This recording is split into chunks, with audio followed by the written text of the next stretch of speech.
We mentioned that memo and the big push right now from the House Judiciary Committee chairman, no less, to get the Democratic memo out.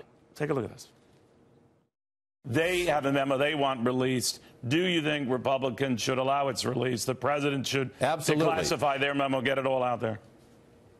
Absolutely. Well, there you go. I wasn't expecting such a short response. Like, it helped that he said absolutely twice. Otherwise, it would have been tough. Ben Stein, you're here on that. We've had the battle of the memos back and forth. What do you make of this whole brouhaha?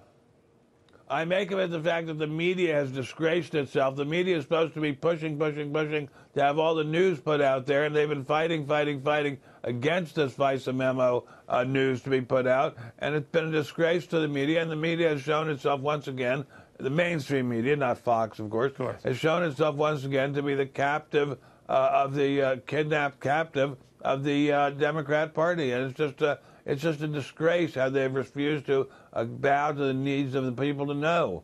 You know, it is interesting, Ben, if you think about it. It's the same media that, you know, obviously was very aggressive with the release of the Pentagon Papers to get every detail out on, you know, inflated body casualty counts in the Vietnam War, et cetera.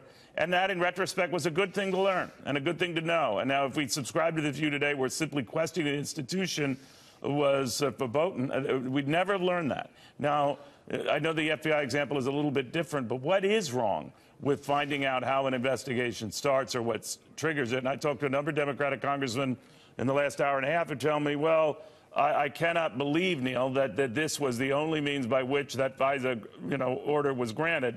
But what do you think of that?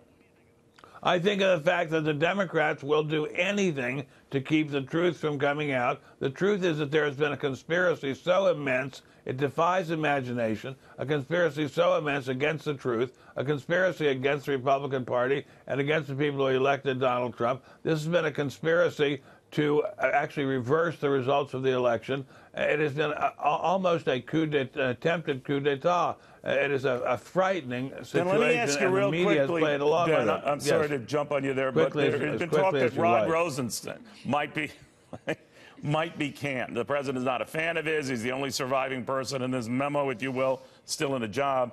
If the president were to fire him, would that be a bad thing? I think he should be fired without question. If he had anybody who had anything to do with passing on all this phony baloney to the FISA court should be fired. And frankly, I think the FISA court judge who couldn't see past what was right in front of his eyes, which was just gossip, was being used to get a FISA warrant and a FISA allowance to what they say, wiretap, should be fired too. And by the way, look at Donald Trump. Everybody sneered and laughed when Donald Trump said he was being wiretapped, but he was being wiretapped. There is that. All right. Thank you very much, my friend. Good seeing you.